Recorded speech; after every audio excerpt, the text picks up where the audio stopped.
আজ আমরা যে বেড়ানোর গল্প শুনব সেই জায়গা হলো ভিয়েনা।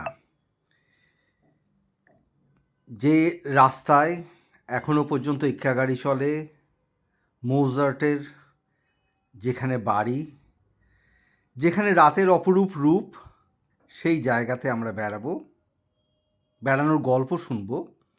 তা হলো ভিয়েনা। দিল্লি থেকে আমাদের ফ্লাইট ছেড়েছিল দুপুরবেলায়। ঠিক সন্ধে নামার মুখে আমরা পৌঁছে গেলাম ভিয়েনা। ছিমছাম ছোট্ট এয়ারপোর্ট, এবং এইখানে এয়ারপোর্ট থেকে বেরিয়ে একমাত্র বাঁ দিকেই একটা রাস্তা চলে গেছে, এবং সেই রাস্তা দিয়ে চলে এলেই আপনারা পেয়ে যাবেন, এই যে এই রাস্তাটা, এখান দিয়ে এলে পেয়ে যাবেন রেলওয়ে স্টেশন। সুতরাং খুব সহজেই টিকিট কেটে আপনারা চলে আসতে পারেন। আপনাদের যেখানে হোটেল বুক করা আছে, আপনাদের ট্যাক্সি নিতে হবে না। আমি যেখানে ছিলাম সেটা হচ্ছে যে সেন্ট্রাল ভিয়েনা স্টেশন। এই সেন্ট্রাল ভিয়েনা স্টেশনের পাশেই এই হোটেলের নাম হচ্ছে ওয়েন হাফ। এই হোটেলের থেকে সুন্দর, মানে রাতের বেলায় তো অদ্ভুত এক দৃশ্য।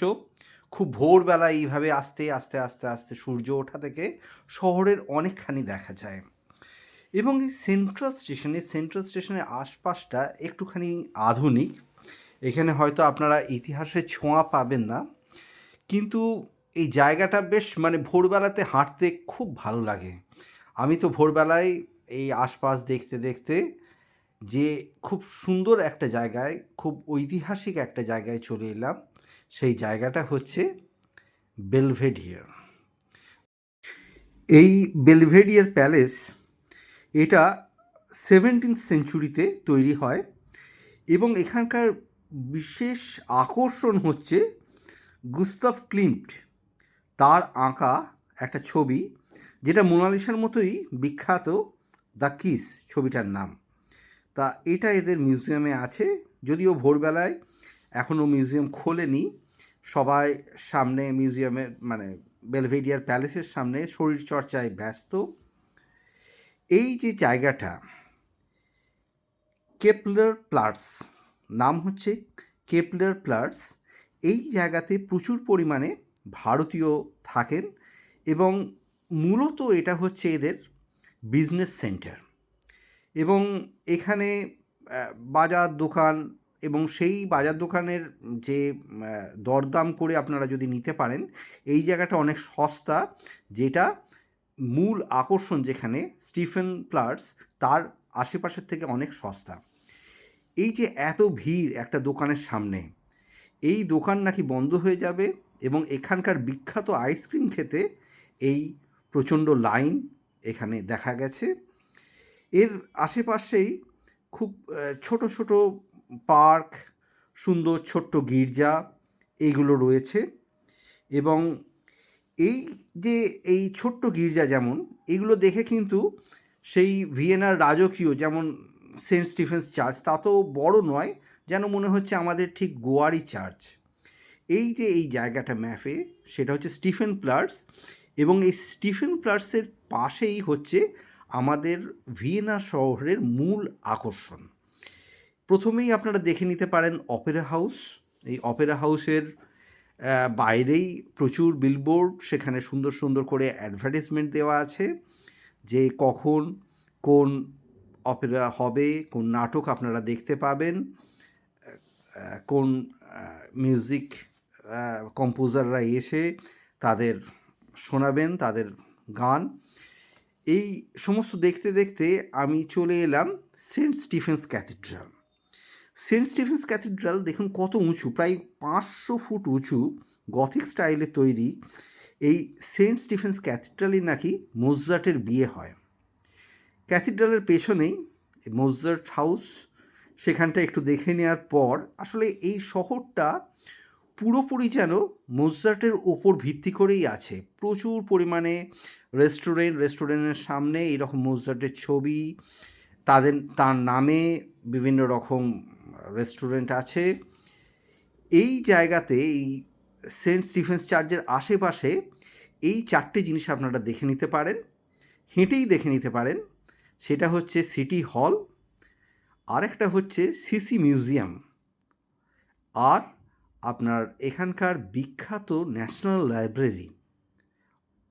এবং ন্যাশনাল লাইব্রেরির পাশেই আছে অ্যালবার্টিনা। অ্যালবার্টিনা হচ্ছে একটা বড় আর্ট মিউজিয়াম, যেখানে 6,500-এর বেশি ড্রয়িং আছে, আর্ট ওয়ার্ক আছে। এইটা আমরা দেখছি, সেটা হচ্ছে যে আমাদের এখানকার ন্যাশনাল লাইব্রেরি। অদ্ভুত অদ্ভুত বড়। এবং এই লাইব্রেরি প্লাস আশেপাশে অনেক জায়গাতে এখনও পর্যন্ত যা বলছিলাম সেটা হচ্ছে এক্কা গাড়ি দেখা যায়।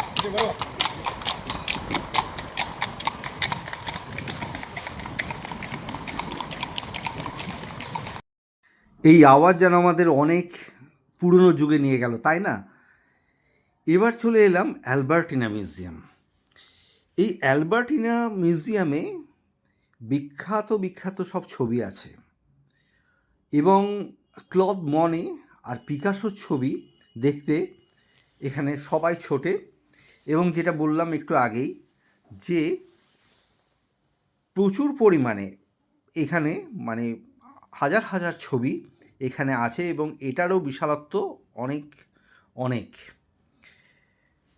এই যে আধুনিক ভিয়েনা, এই আধুনিক ভিয়েনা, তার সাথে যে এদের পুরনো ঐতিহাসিক যে নানা রকম চার্চ বলুন, তাদের বিভিন্ন বিল্ডিং বলুন, এই সমস্তর এক অদ্ভুত মেলবন্ধন, সেটা এই ধরনের ইউরোপিয়ান কান্ট্রিতে না এলে বোঝা যায় না।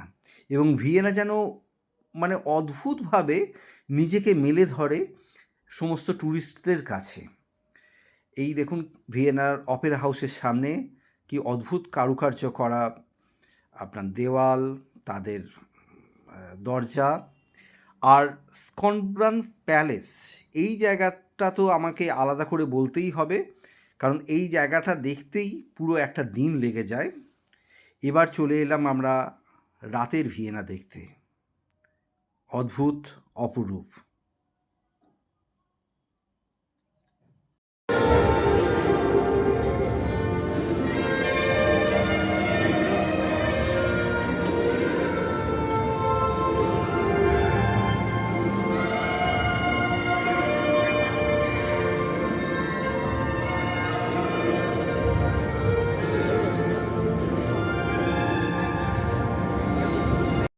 এবার আমাদের ফেরার পালা।